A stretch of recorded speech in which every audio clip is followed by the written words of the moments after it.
মুসলমান ভাইরা রে আমার, এই জন্য পৃথিবী থেকে পরপারের জীবনের শান্তি মুক্তি যদি কোনো মানুষ নিশ্চিত করতে চায়, তাহলে তার জন্য দুইটা পুঁজির দরকার। প্রথম নাম্বার পুঁজি হলো ঈমান।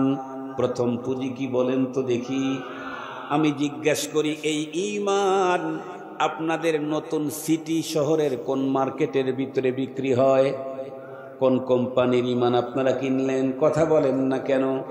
মেড ইন চায়না ঈমান আছে, মেড ইন জাপানের ঈমান আছে, মেড ইন কানাডা ঈমান নাই।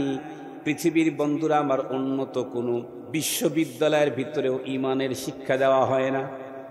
সারা দুনিয়ার সবচেয়ে উন্নত মানের মহাবিদ্যালয়গুলোতেও বন্ধুরা আমার ঈমান শিখানো হয় না, ঈমান নেই।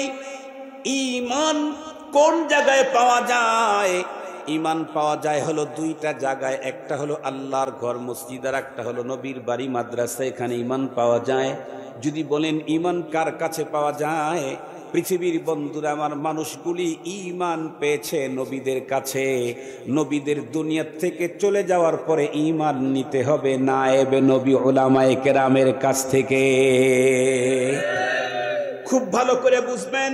এই জন্যই তো আপনাদের মনে পাশে না কিনা ভুলে গেছেন, এখন তো স্মার্ট বাংলাদেশ, ডিজিটালও না, স্মার্ট আরো আগানো, যার কারণে পূর্বের অ্যানালগ কথাগুলি ভুলে যাওয়াই স্বাভাবিক। আপনাদের মনে আছে নাকি?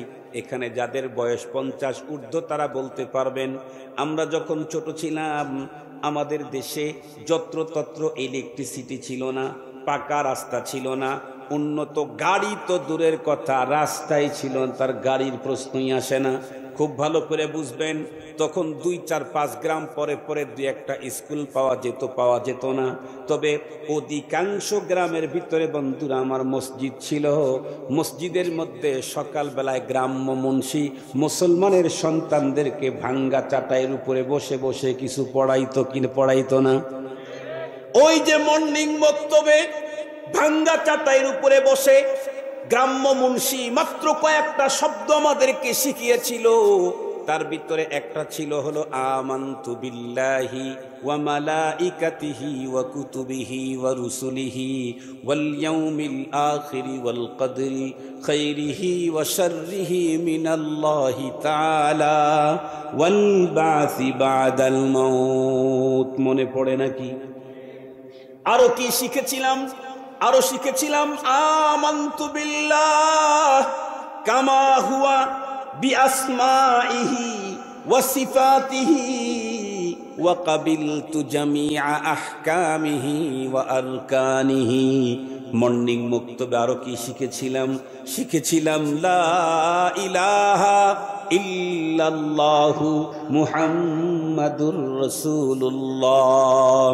আরো কি শিখেছিলাম আশহাদু আল্লা ইলাহা ইল্লাল্লাহু ওয়া আশহাদু আন্না মুহাম্মাদান আবদুহু ওয়া রাসূলুহু। স্মার্ট বাংলাদেশের এই যুগের শুধু বাংলাদেশকে চ্যালেঞ্জ করতেছি না, তামাম দুনিয়াকে চ্যালেঞ্জ করছি, তামাম দুনিয়াকে চ্যালেঞ্জ।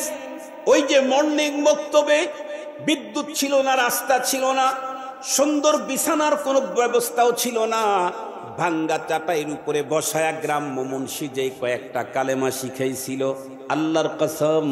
আল্লাহর কসম করে বলি, আজকে পৃথিবীর সবচেয়ে উন্নত মানের বিশ্ববিদ্যালয়, যেখান থেকে মেডিকেল সায়েন্সের সবচেয়ে বড় উন্নত ডিগ্রি পাওয়া যায়, FRCS যেখান থেকে অর্জন করা যায়, FCPS যেখান থেকে অর্জন করা যায়, BCS ক্যাডার যেই জায়গার থেকে অর্জন করা যায়, বন্ধুরা আমার LLB আরো কত BCD কত ডিগ্রি আছে, সমস্ত ডিগ্রি দুনিয়ার যত বিশ্ববিদ্যালয় দেয়, আল্লাহর কসম করে বলি, দুনিয়ার সমস্ত বিশ্ববিদ্যালয়ের দেওয়া জ্ঞান বিজ্ঞান যদি এক পাল্লায় উঠায়া দাও, মর্নিং মক্তবের গ্রাম্য মুন্সি যে কয়টা কালিমা শিখাইছিল, আল্লাহর কসম এই কয়টা কালিমা সমান দাম হতে পারে না।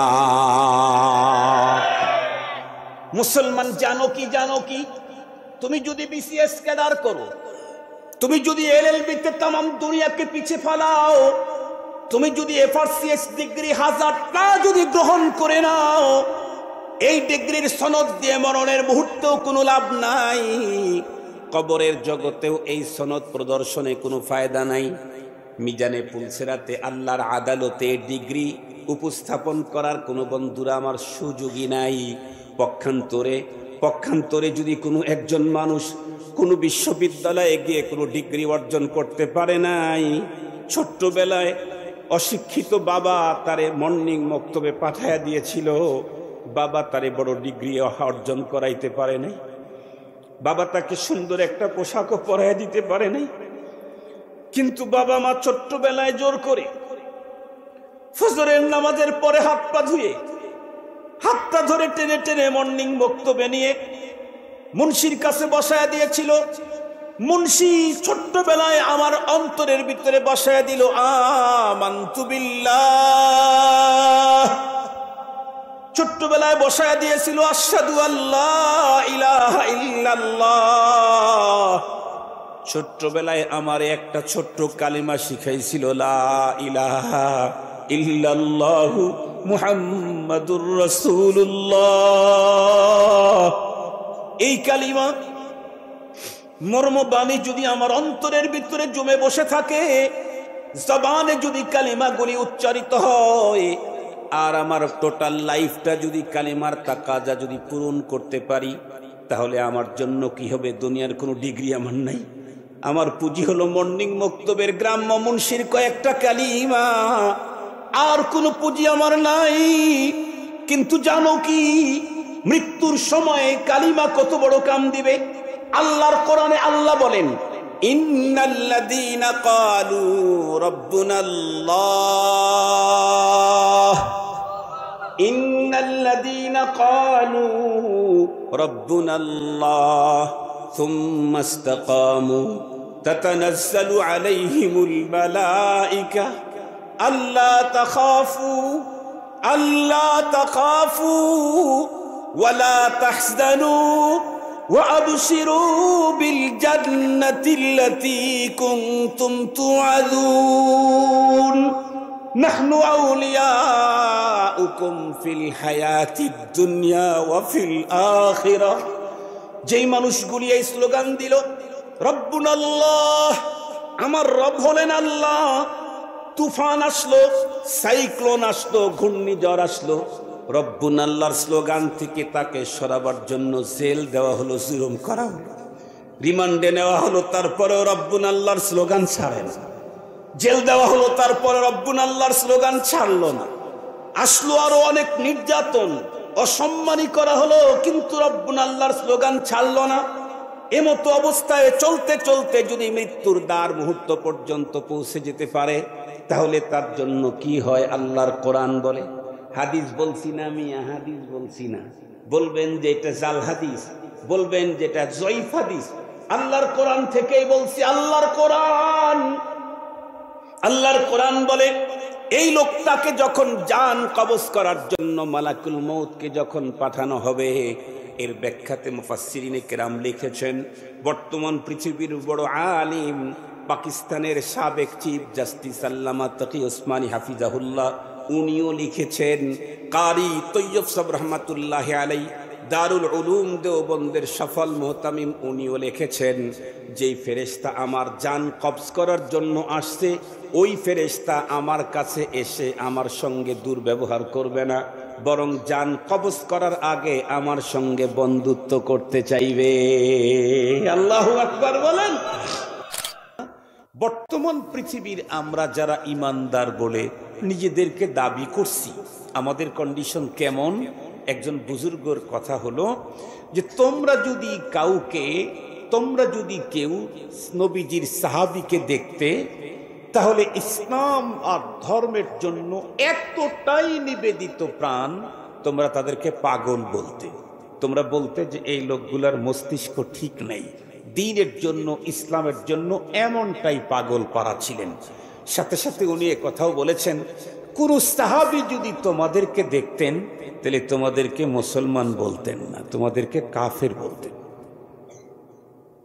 আমাদের কার্যক্রম, চলাফেরা, উঠা বসা, জীবন, লাইফ স্টাইল, টোটালটাই ইসলাম থেকে অনেক কথা বলেন না কেন? ইসলাম থেকে অনেক অনেক দূরে, অনেক অনেক দূরে। ইসলাম তো জানেই না। ইসলাম কে জানে? কয়জন জানে? এদেশের অনেক বড় বড় লিডার আছে, অনেক বড় বড় শিক্ষিত আছে। জীবনে দেখেছি বহুবার বক্তৃতার মঞ্চে এসে তারা প্রথমেই বলেন, ধর্মীয় অনুষ্ঠানে এসে বলেন, ইসলাম মানে শান্তি। এটা ভুল কথা। ইসলাম মানে শান্তি না। ইসলাম শব্দের অর্থ হলো কমপ্লিট সারেন্ডার। আল ইসলাম মুসলমান সুদান গর্দান নেহাদান বাতাআত। ইসলাম মানে চূড়ান্ত আত্মসমর্পণ। আমাদের দেশের মানুষ ইসলাম মানে শান্তি বলে কেন?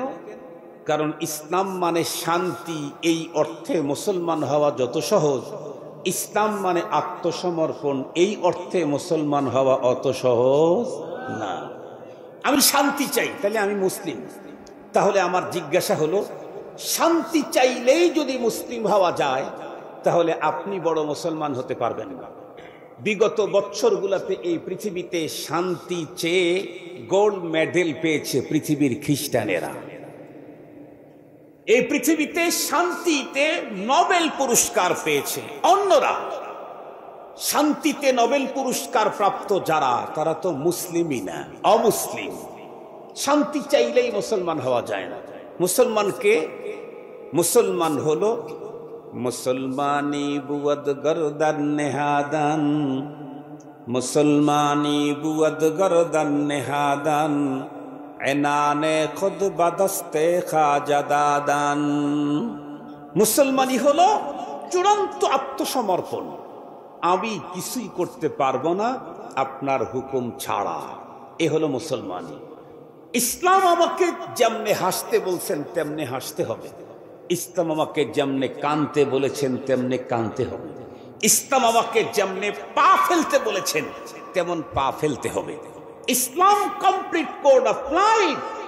শুনলে অবাক হবেন, ইসলামে মানব জীবনের জন্মের আগ থেকে মৃত্যুর পর পর্যন্ত এমন কোন সেকশন, এমন কোন সেক্টর নেই যেখানে ইসলাম মুসলিমকে স্পষ্ট নীতিমালা দেয় নাই। হাসতে যাবেন, ইসলাম নীতিমালা দিয়েছে, যেমন তেমন হাসি দিতে পারবা না। কানতে যাবেন, ইসলাম নীতিমালা দিয়েছে, যেমন তেমন কান্না করতে পারবা না। আপনি হাঁটতে যাবেন, পায়চারি করবেন, ইসলাম নীতিমালা দিয়েছে। কি? আল্লাহর কোরআন, আল্লাহ বলেন, ওয়ালা তামশি ফিল আরদি মারাহা ইন্নাকা লান তাখরিকাল আরদা ওয়া লান তাবলুগাল জিবালা তুলা। জমিনে হাঁটবা, খবরদার অহমিকা, অহংকার, দাম্ভিকতার সাথে জমিনে চলো না। কেন? তোমার পা, তোমার দেহের শক্তি যতই বড় হোক, পৃথিবীর ভিতরে পায়চারি করতে গিয়ে জমিনকে বিদীর্ণ করা, ফেটে ফেলার ক্ষমতা তোমার পায়ে নাই। আর তুমি উচ্চতায় আসমান পর্যন্ত পুছতেও পারবা না, তোমার পাওয়ারেও সেখানে পুছবে না। বরং কোরআনে কি বলেছে? ওয়াইবাদুর রহমানিল্লাযীনা ইয়ামশুনা আলাল আরদি হাওনা ওয়া ইযা খাতাবাহুমুল জাহিলুনা ক্বালু সালামা। আল্লাহ তাআলা বলেন, আল্লাহর বান্দা যারা হবে, প্রকৃত মুসলিম যারা হবে, তারা জমিনের ভিতরে চলবে অত্যন্ত নম্রতার সাথে। কেন? মনে রাখতে হবে, আজকে আমি জমিনের উপরে আছি, সেদিন বেশি দূর না যেদিন আমাকে জমিনের পেটে ঢুকে যেতে হবে। কথা বুঝেন তো আপনারা? আজকে আমি জমিনের পিঠে আছি। জমিনের কোথায় আছি? পিঠে আছি। সেদিন বেশি দূর না যেদিন আমাকে জমিনের পেটে যেতে হবে। দাদা কই? দাদা, আপনি না দাদার বাড়ি থাকেন? দাদা কই আপনার? আপনি না নানার বাড়ি থাকেন? আপনার নানা কই? উনি তো 7 গ্রামের পঞ্চায়েত ছিলেন, উনি তো 10 গ্রামের মরল ছিলেন, উনি না উপজেলার চেয়ারম্যান ছিলেন ডাঁটের। উনি কত আসর বসাইতেন রাত্রে, কি মজা, কি গান, কি আনন্দ, কি আওয়াজ, কি সাউন্ড, কি মজা, কি শান্তি, কি আনন্দ। সেই নানা কই? জমিনের পিঠের উপরে আসর বসাইছে, শেষ পর্যন্ত 3 কাপড়ে প্যাকেট হয়ে জমিনের পেটে ঢুকে পড়ছে। শেষ পর্যন্ত 3 কাপড়ে প্যাকেট হয়ে জমিনের পেটে ঢুকছে। জমিনের পেটে ঢুকলে খবর আছে। কবি বড় চমৎকার কথা বলেছেন, আয়া সাহিবাদ যামবি লা তাকনাতু ফাইন্নাল ইলাহা রাউফুন রাউফ ওয়ালা তারহালান্না বিলা উদ্দাতিন ফাইন্নাত তারিকা মাখুফুন মাখুফ ফাইন্নাত তারিকা মাখুফুন মাখুফ। খুব ভালো করে কথাগুলি বুঝবেন। কবির 2টা কবিতাই যদি আমরা আমাদের স্মরণে রাখি, জীবনের পাথেও বানাই, ইহকালীন পরকালীন শান্তি মুক্তির জন্য যথেষ্ট হয়ে যাবে। কবি বলেন, আয়া সাহিবাদ যাম লা তাকনাতু ফাইন্নাল ইলাহা রাউফুন রাউফ। এ পৃথিবীর গুনাহগার অপরাধীর দল, কখনো নিরাশ হয়ো না। কেন? অপরাধ তোমার কত বেশি, এর চাইতে রব্বুল আলামিনের দয়া অনেক অনেক গুণে বেশি। আমাদের নবীজি বলেন আল্লাহ নিজেই বলে দিয়েছেন, ইন্না রাহমাতি সাবাকাত গাযাবি। এ পৃথিবীর মানুষ, আমার রাগ আছে, অনেক রাগ, তবে আমার দয়াও আছে, অনেক দয়া। রব্বুল আলামিন বলেন, মজার কথা শোনো, আমার দয়া কিন্তু রাগের চাইতে অনেক বেশি। সুবহানাল্লাহ বলবেন কি? আমার দয়া রাগের চাইতে অনেক বেশি। কি পরিমাণে দয়া বেশি, কি পরিমাণে মায়া বেশি, এ ব্যাপারে রুমিয়ে জামান বলা হতো করাচির হযরত হাকিম মোহাম্মদ আখতার সাহেব রহমতুল্লাহ আলাইহি। আপনারা সাধারণ মানুষ হয়তো তার নাম জানেন না, উলামায়ে কেরাম তারে জানেন। উনি শেখুল আরব ওয়াল আজম ছিলেন এবং এই যুগের আল্লামা রুমি ছিলেন। উনি লিখছেন যে পাকিস্তানের করাচি শহরটা একটা সমুদ্রের কিনারায়।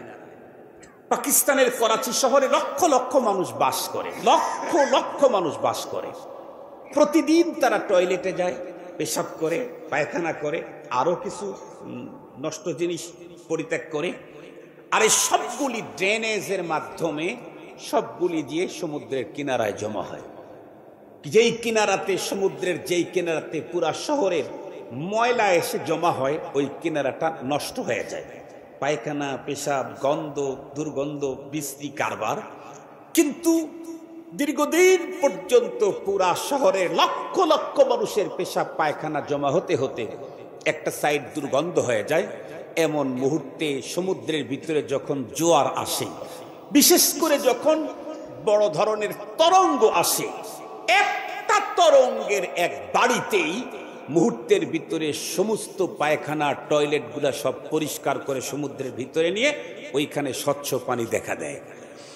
আল্লামা হাকিম মোহাম্মদ আখতার সাহেব হুজুর বলেন, লক্ষ লক্ষ মানুষের দীর্ঘদিন পর্যন্ত পায়খানা জমা হয়েছে, আল্লাহর বানানো সমুদ্রের এক তরঙ্গে এক মুহূর্তে যেমন পবিত্র হয়, একজন মানুষের 50 বছর, 60 বছর, 70 বছর জীবনের পচা, নোংরা, গান্দা আমল তার যা জমা হয়ে গেছে, এই সমস্ত গান্দা আমল গুলাকে রব্বুল আলামিনের কাছে যদি সেই পরিমাণের কান্না করে তওবা করে, তাহলে রব্বুল আলামিনের মাগফিরাতের দরিয়ার একটা ধাক্কা লাগলেই 80 বছরের গুনাহ মাফ হয়ে যায়, 90 বছরের অপরাধ ক্ষমা হয়ে যায়, 100 বছরের অপরাধ ক্ষমা হয়ে যায়।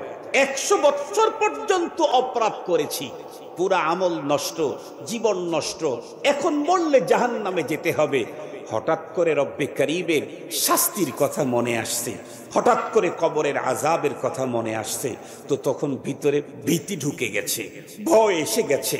ভয়ের কারণে এখন নিজের শরীরটা নিজে বারবার বারবার শুধু কেঁপে উঠতেছে। ওই মুহূর্তে গোপনে, কাউকে না জানিয়ে গোপনে গোপনে মালিকের সাথে শেয়ার করেছে, আতাত করেছে। মালিককে দিল দিয়েই ডেকে বলতেছে, রব, আমার জিন্দিগি তো পুরাটাই নষ্ট করে দিয়েছি, এখন যদি মরে যাই কবরটা তো জাহান্নামের আগুন হবে, কে আমাকে বাঁচাবে তুমি ছাড়া? আমি তোমাকে ওয়াদা দিলাম সেকেন্ড টাইম আর কখনোই অপরাধের কাজ করব না, তুমি আমাকে ক্ষমা করে দাও।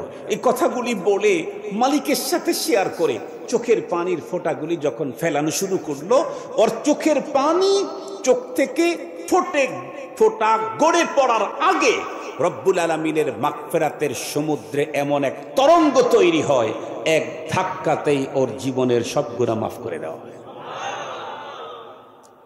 এই জন্য অপরাধ হলেও নিরাশ হওয়া, কথা বলেন না, গুনাহ করলেও নিরাশ হওয়া যাবে না। তবে সাথে সাথে আর একটা গুরুত্বপূর্ণ কথা কি, ওয়ালা তারহালান্না বিলা উদ্দাতিন ফাইন্নাত তারিকা মাখুফুন মাখুফ। তবে সাথে সাথে কবি আর একটা সতর্ক করে দিলেন, ওয়ালা তারহালান্না বিলা উদ্দাতিন ফাইন্নাত তারিকা মাখুফুন মাখুফ। তাই বলে রব্বুল আলামিন বড় দয়ার সাগর, করুণার আধার। এই জন্যে তুমি আমার পুঁজিবিহীন কবরের পথে যাত্রা করো না। এই জন্যে তুমি পুঁজিবিহীন কবরের পথে যাত্রা করো না। কেন? কারণ কবরের পথ যেটা, এটা অত্যন্ত ভয়ঙ্কর, এটা বড় সঙ্গীন, এটা বড় ডিয়ারিং, এটা বড় ডেঞ্জারাস পথ। খুব ভালো করে বুঝবেন, এ পথের মাঝে মাঝে ফাঁকে ফাঁকে রব্বুল আলামিনের পক্ষ থেকে মোবাইল কোর্ট বসানো আছে। মৃত্যুর মুহূর্তের ভিতরেই মোবাইল কোর্টের অফিসার হাজির হয়ে যাবে। কবরের ভিতরে রাখতেই তোমার কাছে পেপারস চাওয়া হবে, অনেক কিছু জিজ্ঞাসা করা হবে। ময়দানে মাহশরে সে তো তোমার জীবনের প্রত্যেকটি নিয়ামত সম্পর্কে জিজ্ঞাসিত হবে তুমি। রব্বে কারীম নিজেই বলে দিয়েছেন, সুম্মা লাতুসআলুন্না ইয়াওমা ইযিন আনিন নাঈম। খুব ভালো করে বোঝার জন্য চেষ্টা করবেন। আমরা যেই পথের যাত্রী, কবরের পথের যাত্রী। কবর বড় ভয়ঙ্কর জায়গা। এ কারণেই তো পয়গম্বরের সাহাবায়ে কেরামদের ভিতরে কারো কারো অবস্থা তো এমন জটিল ছিল, হাসরের ভয়াবহতার কথায় অত কাঁদতেন না, জাহান্নামের শাস্তির কথায় অত কান্না করতেন না, কিন্তু যখন কবরের আলোচনা করা হতো এতটাই কান্না করতেন, কান্না করতে করতে বেহুশ হয়ে যেত। কেন? আমরা প্রত্যেকেই জানি, খুব ভালো করে বুঝবেন, পরপারের জীবনে কেউ যদি শান্তি আর মুক্তি নিশ্চিত করতে চায়, আল্লাহর কোরআনে আল্লাহ পাক বলেন, দুনিয়া থেকে তাকে দুইটা পুঁজি নিশ্চিত করা লাগবে। দুনিয়া থেকে দুইটা পুঁজি নিয়ে পরপারের পথে যদি কেউ যাত্রা করে, তাহলে তার যাত্রা হবে নিরাপদ। আল্লাহর কোরআনে আল্লাহ বলেন, ইন্নাল্লাযীনা আমানু ওয়া আমিলুস সালিহাতি কানাত লাহুম জান্নাতুল ফিরদাউসি নুজুলা খালিদিনা ফিহা লা ইয়াবগুনা আনহা হিওয়ালা। এই পৃথিবীতে লম্বা হায়াত যে রব্বুল আলামিন আমাকে দিয়েছেন, এই পৃথিবী তো আনা আর জানা, এই পৃথিবী তো আনা আর জানা। একদল আসে আর একদল চলে যায়। খুব ভালো করে বুঝবেন, নাতির আগমন ঘটে তো দাদার প্রস্থান হয়। ঠিক বললাম না ঠিক বললাম? নাতির আগমন ঘটে তো দাদার প্রস্থান হয়। আপনারা শুনেছেন, চট্টগ্রামের ঐতিহ্যবাহী বাংলাদেশের উম্মুল মাদারেস খ্যাত হাটহাজারী মাদ্রাসার প্রয়াত মুহতামিম, যিনি দুনিয়ার থেকে সবার শেষে চলে গেলেন, উনি ছিলেন আল্লামা ইয়াহইয়া রহমাতুল্লাহি আলাই। উনি যেদিন দুনিয়ার থেকে চলে গেলেন, ওই দিনই সম্ভবত তার ঘরের ভিতরে, ছেলের ঘরের ভিতরে পুত্র সন্তান জন্ম নিল। তার মানে নাতির আগমন, দাদার প্রস্থান। আপনারা কি একটু লক্ষ্য করে দেখছেন, আমরা যখন ছোট্টবেলায় শুক্রবারের দিন, জুমাবার, দাদার হাত ধরে, বড় আব্বার হাত ধরে, চাচার হাত ধরে, বড় ভাইয়ের হাত ধরে জুমার নামাজে যাইতাম। যাওয়ার পরে আমরা একটু সামনের কাতারে বসার জন্য চেষ্টা করতাম, মনে আছে নাকি? সামনের কাতারে বসলে মুরব্বী যখন আসতেন তখন হাত ধরে বলতো পিছে যাও। এরপরের কাতারে বসলে কিছুক্ষণ পরে ওই কাতারে মুরব্বীরা এসে বলতো আরো একটু পিছে যাও। এরপরে আর এক মুরব্বীরা যখন আসতো তখন বলতো এই তোরা বারান্দায় চলে যা। তার মানে ঘরের ভিতরে জায়গা নাই, পিছাইতে পিছাইতে বারান্দায় পাঠায়া দিত। এখন কিন্তু আগাইতে আগাইতে কোথায় গেছি খুব ভালো করে বুঝবেন। এখন আগাইতে আগাইতে, এখন যদি বারান্দায় বসি, লোকেরা এসে হাত ধরে বলে হুজুর সামনে যান, আগাইতে আগাইতে কোথায় গেছি? একদম শেষ কাতারে গেছি, একদম ইমামের পিছনেই এখন আমাদের জায়গা হয়েছে।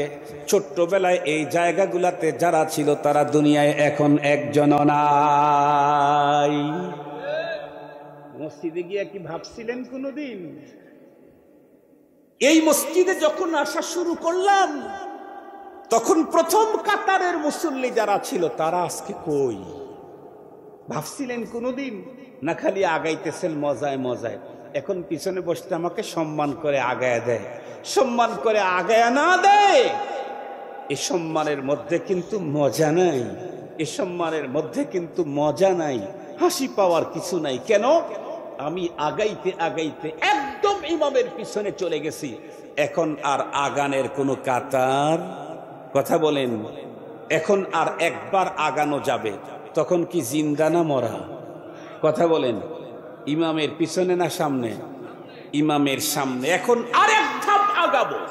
সেদিন জীবন্ত অবস্থায়, জীবিত অবস্থায় না, 3টা সাদা কাপড়ে প্যাকেট করে লাশটাকে ইমামের সামনে রেখে দিবে, এরপরে আমাকে নিয়ে কবরে রেখে দিবে। আগানো শেষ, সামনে বাড়া শেষ, টাইম শেষ। তখন ছিলাম নাতি, এখন দাদা। আমার আগমনে দাদার প্রস্থান। আমার নাতি এসে গেছে, তার মানে সিট খালি করে দাও। কথা বলেন না কেন? নাতি এসে গেছে তার মানে সিট খালি করে দাও। তুমি কবরে যাও, তুমি তোমার দাদার কাতারে যাও, তুমি তোমার দাদার জায়গায় যাও, আমি আমার দাদার জায়গায় যাব। মুহতারাম হাজিরিন, এই তো দুনিয়া, এই তো দুনিয়া। এই আসতেছি আর যাচ্ছি তো পাঠাইলেন কেন রব? রব্বুল আলামিন পাঠাইলেন হলো অল্প সময়ের হায়াত দিয়ে পাঠিয়েছেন পরপারের চিরস্থায়ী জীবনের পুঁজি গোছাবার জন্য। আল্লাহ পাকের রাসূল বলেন, আদ-দুনিয়া মাজরাআতুল আখিরা। দুনিয়াটা হলো পরপারের খেতি শুরু। এখানে চাষ করতে হবে, এখানে ইনকাম করতে হবে। ভোগের জায়গা, কথা বলেন, ভোগের জায়গা আখিরাত, ভোগের জায়গা জান্নাত। তো এই জন্য দুনিয়া থেকে আমাকে 2টা পুঁজি নিয়ে যেতে হবে। সেই 2 পুঁজির প্রথমটার নাম হলো ইন্নাল্লাযীনা আমানু। প্রথম পুঁজি হলো ঈমান। অনেক টাকা নিয়ে যেতে হবে না, অনেক টাকা নিয়ে আমেরিকায় গেলে মজা আছে, অনেক টাকা নিয়ে কানাডায় বাড়ি করা যেতে পারে, অনেক টাকা, এই টাকা নিয়ে মালয়েশিয়া গেলে ফায়দা আছে, অনেক টাকা, টাকার পাহাড়, এগুলি নিয়ে কানাডায় গেলে ফায়দা আছে। মুহতারাম হাজিরিন, কিন্তু একেবারে কবর ভর্তি টাকা কবরের ভিতরে ঢুকায় দিলে কি ফায়দা? কথা বলেন, একটু কথা বলেন, কথা জানেন না? কবর ভর্তি স্বর্ণ আর চাঁদি ভরে দিল, তাতে কি ফায়দা? মুহতারাম হাজিরিন, কবরের জগতে যদি শান্তি পেতে চাই, পরপারের জীবনে যদি মুক্তি পেতে চাই, টাকার দিয়ে কাজ হবে না, প্রথম লাগবে ঈমান। কথা বলেন, প্রথম পুঁজি কি লাগবে? ঈমান। আপনারা দেখেছেন বিগত করোনার সময়, মনে আছে নাকি করোনার সময়টা? করোনার সময় পৃথিবীর প্রথম যেই রাষ্ট্রগুলোতে করোনা আক্রমণ করছে, সর্বপ্রথম তো করোনা চায়নাতে আক্রমণ করছে। চায়না সব আবিষ্কার করে, করোনা ওদের এখান থেকে আবিষ্কার হয়েছে। ঠিক বললাম না? এমন কোন জিনিস নাই দুনিয়াতে যেটা চায়না আবিষ্কার করে নাই। ওরা সব আবিষ্কার করছে, রব আর একটা দিয়ে দিছে, সেটা হলো করোনা। পৃথিবীর উন্নত রাষ্ট্রগুলোতে যখন করোনা সর্বপ্রথম আক্রমণ করলো, আপনারা দেখেছেন করোনার আক্রমণের পরে বিশ্ব স্বাস্থ্য সংস্থার নেতৃবৃন্দ পৃথিবীকে একটা ভুল মেসেজ দিল, পৃথিবীকে ভুল মেসেজ দিল। আর সেই ভুল মেসেজের খপ্পরে পড়ে বাংলাদেশের মানুষ লম্বা টাইম কষ্ট করলো, পৃথিবীর অর্থনীতি অনেক পিছিয়ে গেল। সেটি কি? করোনা যাকে আক্রমণ করছে, খবরদার তাকে টাচ মাস করতে যাইও না, তাহলে কিন্তু তোমারেও করোনা ধরবো। এই মেসেজ সঠিক প্রমাণিত হয়েছে না ভুল? কথা বলেন না কেন মিয়া? সঠিক প্রমাণিত হয়েছে না ভুল প্রমাণিত হয়েছে? ভুল প্রমাণিত হয়েছে। বিশ্ব স্বাস্থ্য সংস্থার নেতারা ভুল তথ্য দিয়েছিল। এই ভুল তথ্যের কারণে বাংলাদেশের কত মানুষ যে পিঠা খাইছে। ঠিক বললাম না? ঠিক বললাম? মাস্ক পরে নাই, এই হ্যান্ড স্যানিটাইজেশন ব্যবহার করে নাই, এই কত মানুষ যে পিঠা খাইছে। আল্লাহ হেফাজত করুক। সেই সময়ে পৃথিবীর উন্নত রাষ্ট্রগুলাতে তামাম দুনিয়া দেখেছে যখন করোনায় আক্রমণ করেছে তার কাছে ছেলেও যায় না, মাও যায় না, বাবাও যায় না, খালি শুনছে করোনা, কয় খবরদার তার কাছে কেউ যেও না। এখন অসহায় সে যখন ধুকে ধুকে মরতেছে, ওই মুহূর্তে অনেক মানুষ তাদের বাড়ির গচ্ছিত বান্ডিল বান্ডিল বস্তায় বস্তায় টাকা জানালা দিয়ে রাস্তায় ফেলে দিয়ে বলেছে, যেই টাকা নিজের আপনজনের উপকার করা যায় না ওই টাকা আমার দরকার নাই। দেখেছেন কি আপনারা? দেখেছেন? আমি দেখে বলতেছি, নিজের চোখে দেখে বলতেছি। এই পৃথিবীতেই এ টাকা কাঁধে আসে নাই করোনার টাইমে। মুসলমান ভাইরা রে আমার, এই জন্য পৃথিবী থেকে পরপারের জীবনের শান্তি মুক্তি যদি কোনো মানুষ নিশ্চিত করতে চায় তাহলে তার জন্য দুইটা পুঁজির দরকার। প্রথম নাম্বার পুঁজি হলো ঈমান। প্রথম পুঁজি কি বলেন তো দেখি? আমি জিজ্ঞাসা করি, এই ঈমান আপনাদের নতুন সিটি শহরের কোন মার্কেটের ভিতরে বিক্রি হয়? কোন কোম্পানির ঈমান আপনারা কিনলেন? কথা বলেন না কেন? মেড ইন চায়না ঈমান আছে, মেড ইন জাপানের ঈমান আছে, মেড ইন কানাডা ঈমান নাই। পৃথিবীর বন্ধুরা আমার, উন্নত কোনো বিশ্ববিদ্যালয়ের ভিতরেও ঈমানের শিক্ষা দেওয়া হয় না। সারা দুনিয়ার সবচেয়ে উন্নত মানের মহাবিদ্যালয়গুলোতেও বন্ধুরা আমার ঈমান শিখানো হয় না, ঈমান নেই। ঈমান কোন জায়গায় পাওয়া যায়? ঈমান পাওয়া যায় হলো দুইটা জায়গায়, একটা হলো আল্লাহর ঘর মসজিদ, আর একটা হলো নবীর বাড়ি মাদ্রাসা, এখানে ঈমান পাওয়া যায়। যদি বলেন ঈমান কার কাছে পাওয়া যায়, পৃথিবীর বন্ধুরা আমার, মানুষগুলি ঈমান পেয়েছে নবীদের কাছে। নবীদের দুনিয়া থেকে চলে যাওয়ার পরে ঈমান নিতে হবে নায়েবে নবী উলামায়ে কেরামের কাছ থেকে। খুব ভালো করে বুঝবেন। এই জন্যই তো আপনাদের মনে পাশে না কিনা ভুলে গেছেন, এখন তো স্মার্ট বাংলাদেশ, ডিজিটালও না, স্মার্ট আরো আগানো, যার কারণে পূর্বের অ্যানালগ কথাগুলি ভুলে যাওয়াই স্বাভাবিক। আপনাদের মনে আছে নাকি? এখানে যাদের বয়স 50 ঊর্ধ্ব তারা বলতে পারবেন, আমরা যখন ছোট ছিলাম আমাদের দেশে যত্রতত্র ইলেকট্রিসিটি ছিল না, পাকা রাস্তা ছিল না, উন্নত গাড়ি তো দূরের কথা, রাস্তায় ছিল, তার গাড়ির প্রশ্নই আসে না। খুব ভালো করে বুঝবেন, তখন 2, 4, 5 গ্রাম পরে পরে 2-1টা স্কুল পাওয়া যেত না। তবে অধিকাংশ গ্রামের ভিতরে বন্ধুরা আমার মসজিদ ছিল। মসজিদের মধ্যে সকালবেলায় গ্রাম্য মুন্সি মুসলমানের সন্তানদেরকে ভাঙ্গা চাটাইয়ের উপরে বসে বসে কিছু পড়াইতো না? ওই যে মর্নিং বক্তব্যে ভাঙ্গা চাটাইয়ের উপরে বসে গ্রাম্য মুন্সি মাত্র কয়েকটা শব্দ আমাদেরকে শিখিয়েছিল। তার ভিতরে একটা ছিল হলো আমানতু বিল্লাহি ওয়া মালাইকাতিহি ওয়া কুতুবিহি ওয়া রুসুলিহি ওয়াল ইয়াউমিল আখিরি ওয়াল কদরি খাইরিহি ওয়া শাররিহি মিনাল্লাহি তাআলা ওয়াল বাসি বাদাল মাউত। মনে পড়ে নাকি? আরো কি শিখেছিলাম? আরো শিখেছিলাম আমানতু বিল্লাহ কামা হুয়া বিআসমাইহি ওয়া সিফাতিহি ওয়া কাবিলতু জামিআ আহকামিহি ওয়া আরকানিহি।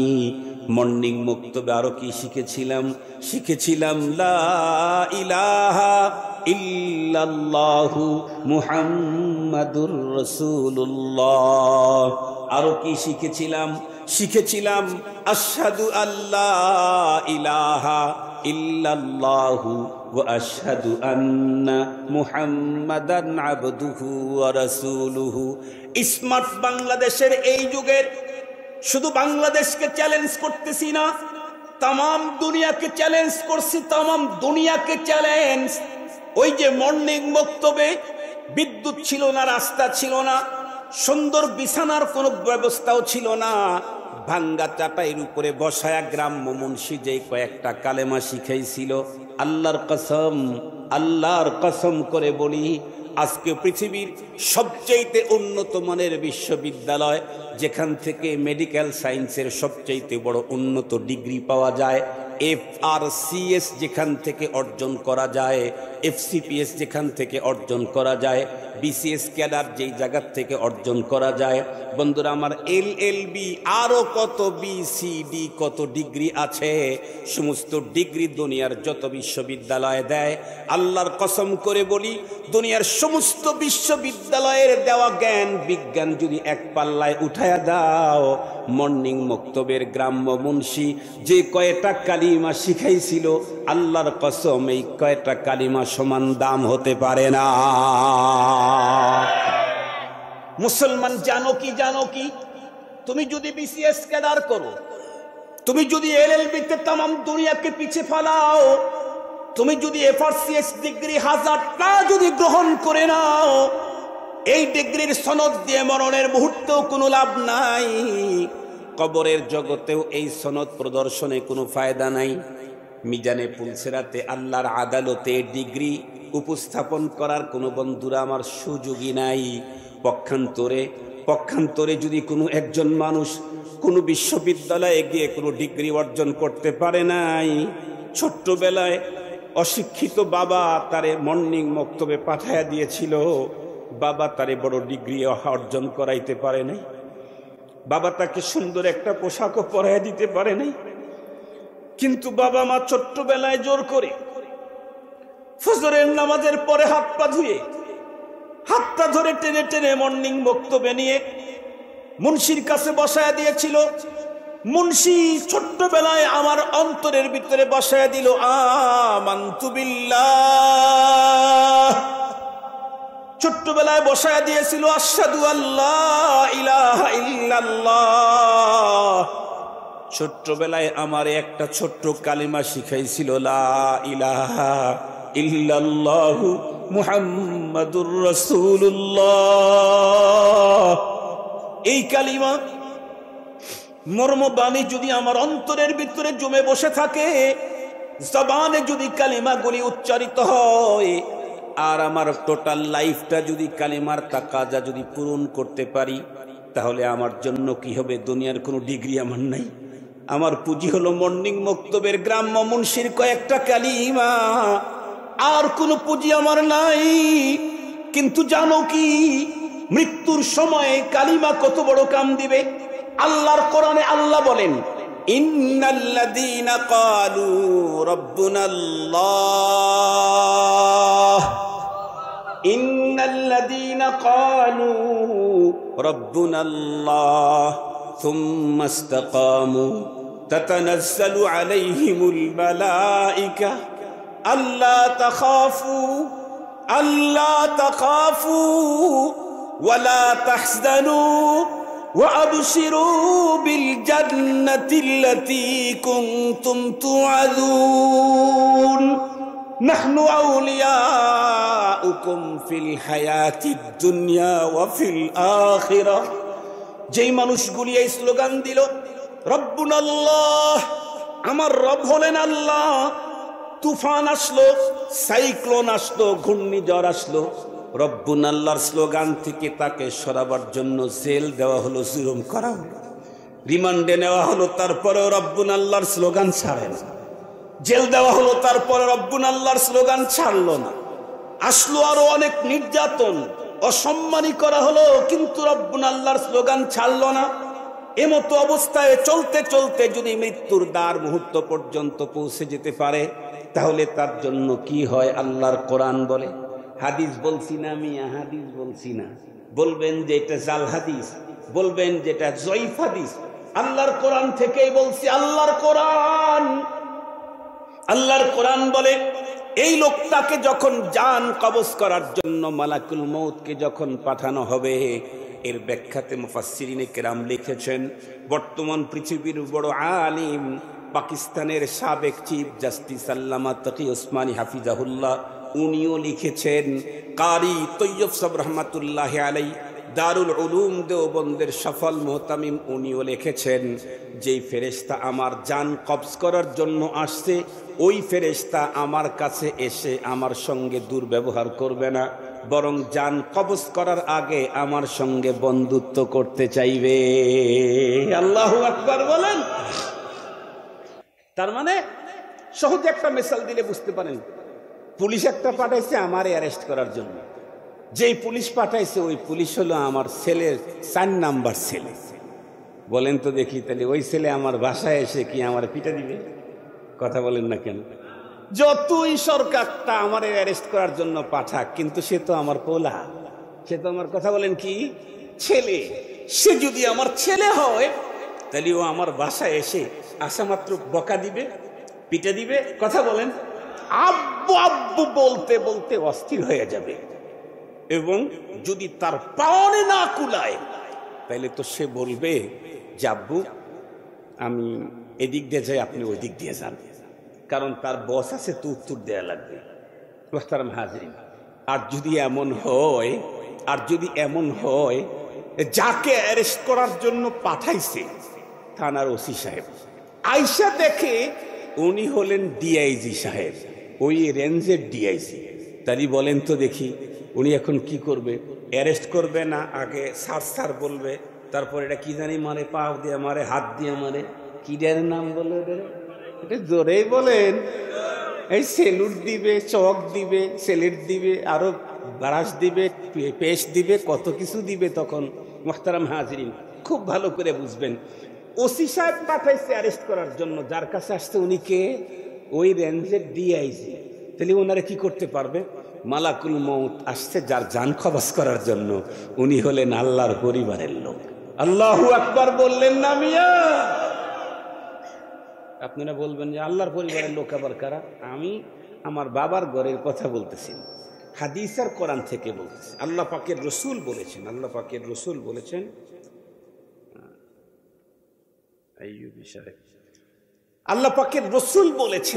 ইন্না লিল্লাহি আহলিনা মিনান নাস, এই পৃথিবীতে আল্লাহর নিজ পরিবারের কিছু লোক আছে। সাহাবায়ে কেরাম অবাক হয়ে গেলেন, হায় হায়, এটা আবার কি কথা? সূরা ইখলাসের মধ্যে আল্লাহ বলেন কুল হুয়াল্লাহু আহাদ আল্লাহুস সামাদ লাম ইয়ালিদ ওয়া লাম ইউলাদ ওয়া লাম ইয়াকুল লাহু কুফুয়ান আহাদ। সূরা ইখলাসে আল্লাহ তাআলা নিজেই বলেন আমি কারোর থেকে জন্ম নেইনি, আমি কারোর জন্ম দেই নাই। অথচ নবীজি বলতেছেন এই পৃথিবীতে আল্লাহর পরিবারের লোক আছে। সাহাবায়ে কেরাম জিজ্ঞেস করলেন মানহুম ইয়া রাসূলুল্লাহ, আল্লাহর পরিবারের লোক কারা? নবীজি বললেন চিনলে না? আহলুল কোরআন হুম আহলুল্লাহ। আল্লাহু আকবার বলেন।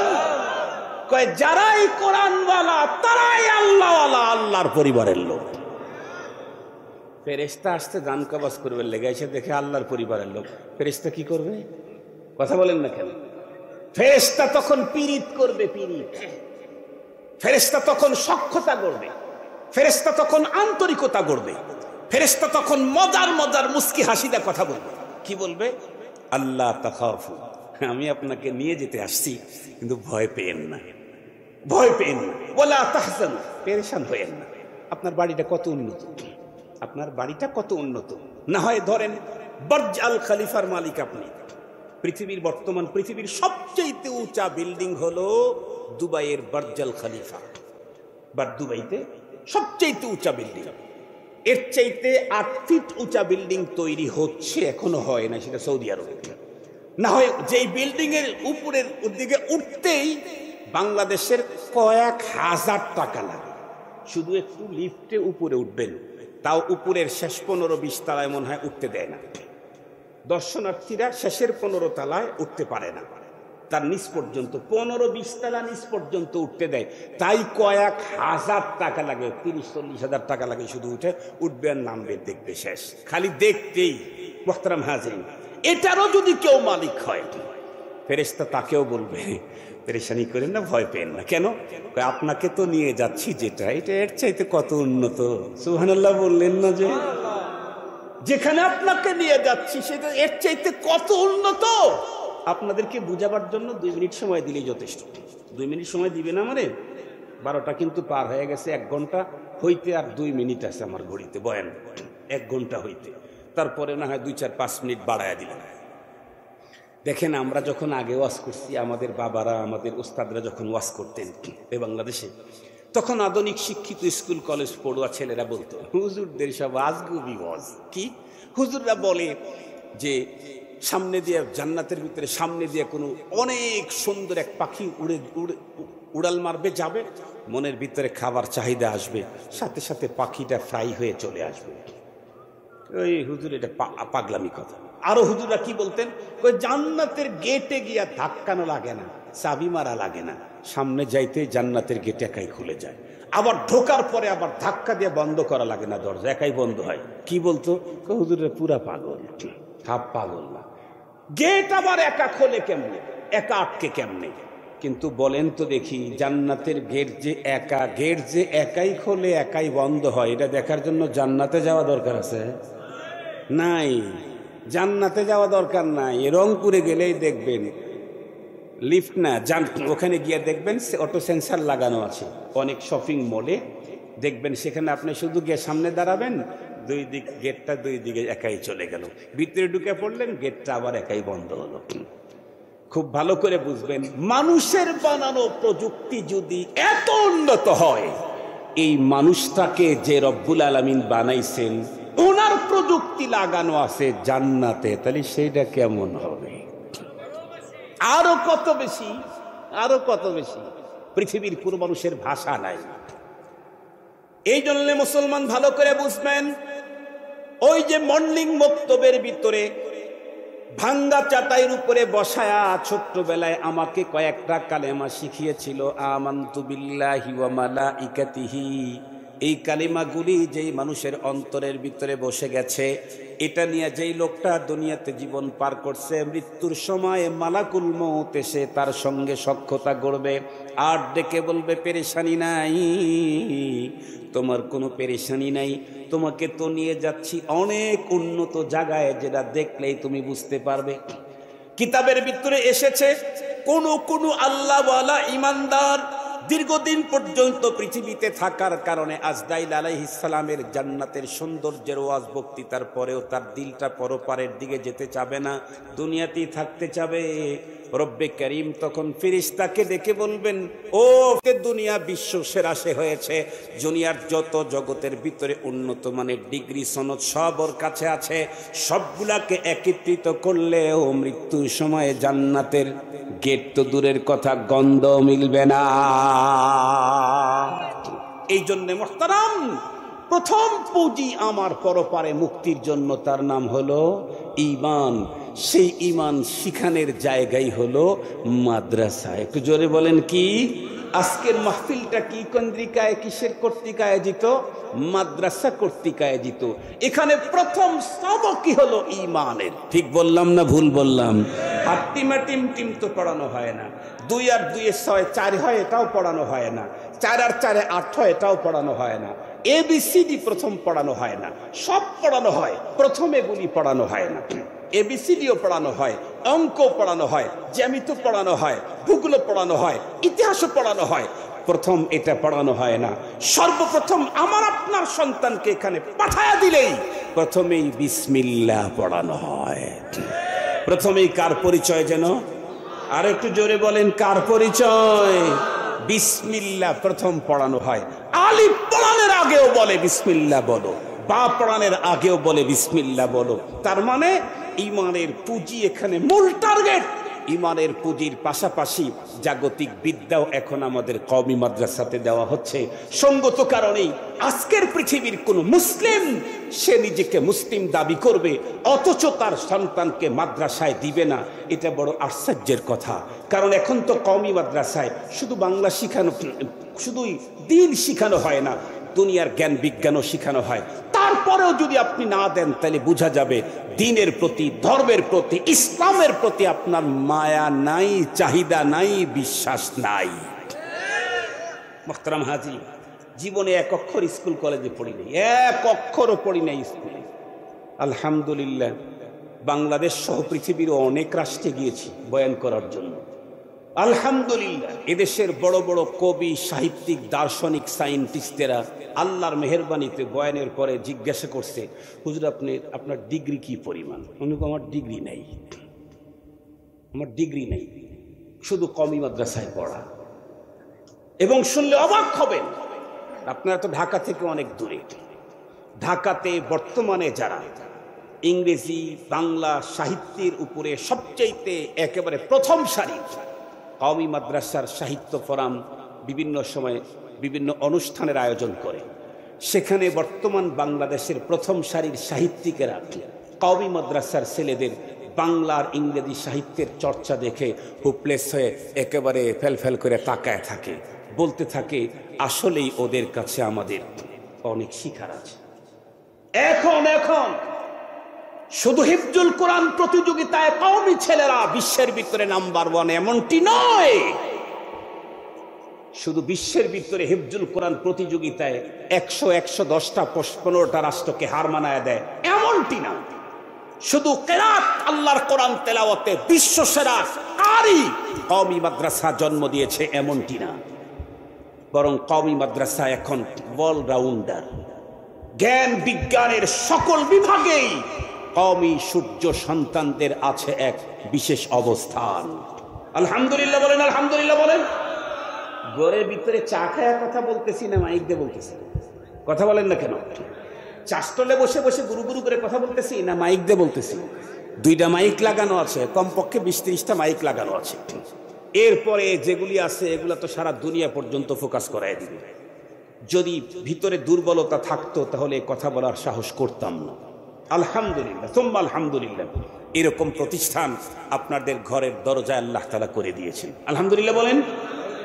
আমার সবচাইতে প্রথম দরকার বেশি দরকার হলো আমার ঈমান। কথা বলেন, কি দরকার আমার? প্রথমে আমি ডাক্তার হওয়া দরকার, ডক্টর হওয়া দরকার, ব্রিগেডিয়ার, লেফটেন্যান্ট, কর্নেল, জেনারেল সব হওয়া দরকার। তবে তার আগে কি হওয়া দরকার? আর কথা বলেন, আমাকে মুমিন হওয়া দরকার, মুসলিম হওয়া দরকার। আমাকে মুসলিম আর মুমিন পৃথিবীর কোনো ইউনিভার্সিটি বানায় না, মুমিন আর মুসলিম বানায় হলো মাদ্রাসা। সুতরাং এই মাদ্রাসার প্রতি ভালোবাসা থাকবে তো আপনাদের, সাহায্য থাকবে তো আপনাদের। আপনি একা বহুত বড় শাইখুল হাদিস, শাইখুল তাফসীর হলেন, তাহলে ফ্যামিলির আর কাউকে আর ইমানদার হওয়া দরকার নেই নাকি? সবার ইমানদার হওয়া লাগবে? কথা বলেন না কেন? মুফতি একজন হলে চলে, কিন্তু ইমানদার সবাইকেই হতে হবে। ইমানদার মুহাদ্দিস একজন, পাড়ার ভিতরে মহল্লার ভিতরে একজন মুহাদ্দিস থাকলে হলে কি? ডাক্তার পুরা গ্রামের ভিতরে 2 জন থাকলেই যথেষ্ট। ঘরে ঘরে ডাক্তার দরকার নাই, কিন্তু ইমানদার সবাইকে হতে হবে। রব্বানা যালামনা আনফুসানা ওয়া ইল্লাম তাগফির লানা ওয়া তারহামনা লানাকুনান্না মিনাল খাসিরিন। ربنا لا تزغ قلوبنا بعد إذ هديتنا وهب لنا من لدنك رحمة إنك أنت الوهاب. اللهم حبب إلينا الإيمان وزينه في قلوبنا وكره إلينا الكفر والفسوق والعصيان. اللهم نبر قلوبنا بنور القرآن وزين أخلاقنا بزينة القرآن ونجنا من النار بالقرآن وادخلنا الجنة بالقرآن. اللهم إنك عفو كريم تحب العفو فاعف عنا. رب ارحمهما كما ربياني صغيرا رب ارحمهما كما ربياني صغيرا. ربنا هب لنا من أزواجنا وذرياتنا قرة أعين وجعلنا للمتقين إماما. রব্বুল আলামিন দ্বীনি একটি মাদ্রাসার ইন্তেজামে আয়োজিত হাফেজ ছাত্রদের দস্তারবন্দি উপলক্ষে প্রথম তাফসীরুল কোরআন মাহফিলের আখেরি মুহূর্ত, রাত্রি 12টা পেরিয়ে গেছে। আল্লাহ, হাজার হাজার মুসলমান নারী পুরুষদেরকে নিয়ে গভীর রাত্রে ভিক্ষুকের মতো তোমার আরশে আজিমের দিকে হাত দুখানি উঁচু করেছি। আল্লাহ মেহেরবানি করে আমাদের প্রত্যেকের আশা বসা আজকের ইন্তেজাম এবং দ্বীনি এই প্রতিষ্ঠান কবুল করে নাও। আল্লাহ আমাদের প্রত্যেকের তামাম জীবনের সমুদয় ভুল ত্রুটিগুলি ক্ষমা করে দাও। আমাদের আপনজন যারা দুনিয়া ছেড়ে অন্ধকার কবরের বাসিন্দা হয়ে গেছে, আল্লাহ তাদের প্রত্যেককে চিরস্থায়ী ক্ষমা করে কবরগুলি জান্নাতের বাগান বানায়া দাও। রব্বুল আলামিন আমাদের ছেলে মেয়ে, ভাই বেরাদার, বন্ধু বান্ধব, স্ত্রী, পুত্র, কন্যা প্রত্যেককে তুমি দুনিয়া আখিরাতের কল্যাণ দান করো। সুস্থতার সঙ্গে নেক হায়াত বাড়ায়া দাও। দুনিয়া থেকে পরপারের পুঁজি ঈমান আর নেক আমল করার তৌফিক দান করে দাও। দুনিয়া থেকে পরপারের পুঁজি পুরাপুরি করে কবরে যাওয়ার তৌফিক দিয়ে দাও। রব্বুল আলামিন এই প্রতিষ্ঠান কবুল করে নাও। প্রতিষ্ঠানের শুভাকাঙ্ক্ষী, সাহায্যকারী সবাইকে কবুল করে নাও। ছাত্র উস্তাদ কমিটি বৃন্দুকে কবুল করে নাও। আয় রব্বে করিম तमाम পৃথিবীর মাদারিসে দ্বীনিয়া মারাকিজে ইসলাম কবুল করে নাও, যাবতীয় হাজত তোমার গায়েবের থেকে পূরণ করে দাও। আয় রব্বে করিম আমাদের অপরাধের কারণে পানির লেয়ার তুমি নিচের দিকে নামায়া দিও না গো আল্লাহ, পানির স্তর তুমি নিচের দিকে নামায়া দিও না গো আল্লাহ।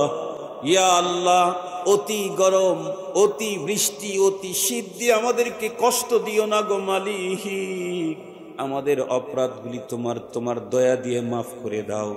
দুনিয়াতে শান্তি দাও, আখেরাতে মুক্তির ব্যবস্থা করে দাও।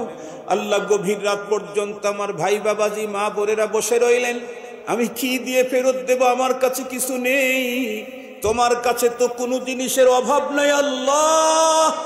কার দিলের ভিতরে কোন বৈধ তামান্না আছে কবুল করে নাও, কার মনের ভিতরে কোন ব্যথা বেদনা আছে দূর করে দাও, কে কোন মুসিবতের মধ্যে আছে মুসিবত হটায়া দাও।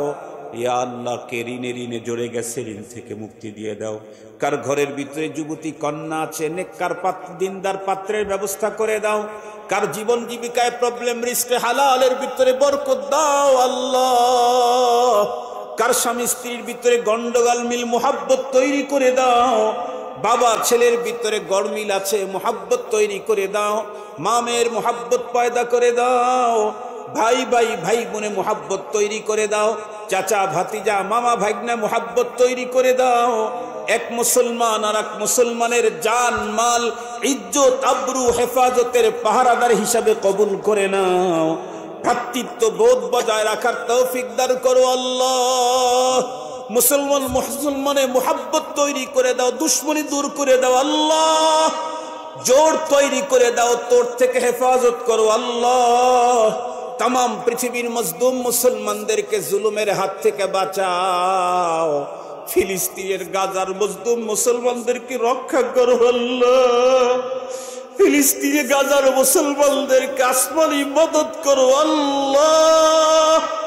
ফিলিস্তিনের গাজার মজলুম মুসলমানদেরকে আসমানি মদত করো আল্লাহ। তাম পৃথিবীর কারাগারে বন্দী মজলুম মুসলিম নারী পুরুষদের মুক্তির ব্যবস্থা করে দাও আল্লাহ। বাংলাদেশের কারাগারে বন্দী মজলুম উলামায়ে কেরামদের মুক্তির ব্যবস্থা করে দাও আল্লাহ। রব্বুল আলামিন মেহেরবান আল্লাহ। কি চাইতে হয় কেমনে চাইতে হয় কিছুই তো জানি না, মেহেরবানি করে দুনিয়া আখিরাতের কল্যাণ আমাদেরকে দান করো, সকল অকল্যাণ থেকে আমাদেরকে হেফাজত করো। আল্লাহুম্মা ইন্না নাসআলুকাল খায়রা কুল্লা ওয়া নাউযু বিকা মিনাশ শাররি কুল্লি। আল্লাহ সারা জীবন অনেকেই তো কানায় কাবার দিকে মুখ করে নামাজ পড়লো, কোনোদিন কাবা চোখে দেখার সুযোগ হয় নাই। আল্লাহ আমাদের প্রত্যেককে খানায় কাবা দেখার তৌফিক দিয়ে দাও। বাইতুল্লাহর গেলাপ ধরে লাব্বাইক বলার সুযোগ দান করে দাও। যারা আজও পর্যন্ত মদিনায় যাইতে পারে নাই আল্লাহ, আমাদের প্রত্যেককে মদিনায় তোমার হাবিবের রওজার পাশে হাজিরা দেওয়ার তৌফিক দিয়ে দাও। ওগো রব্বুল আলামিন, যদি কোনো মুসলমান নারী পুরুষ মদিনায় যাইতে না পারে, কম পক্ষে স্বপ্ন যোগে তোমার হাবিবের নুরানি চেহারা আমাদেরকে দেখায়া দাও।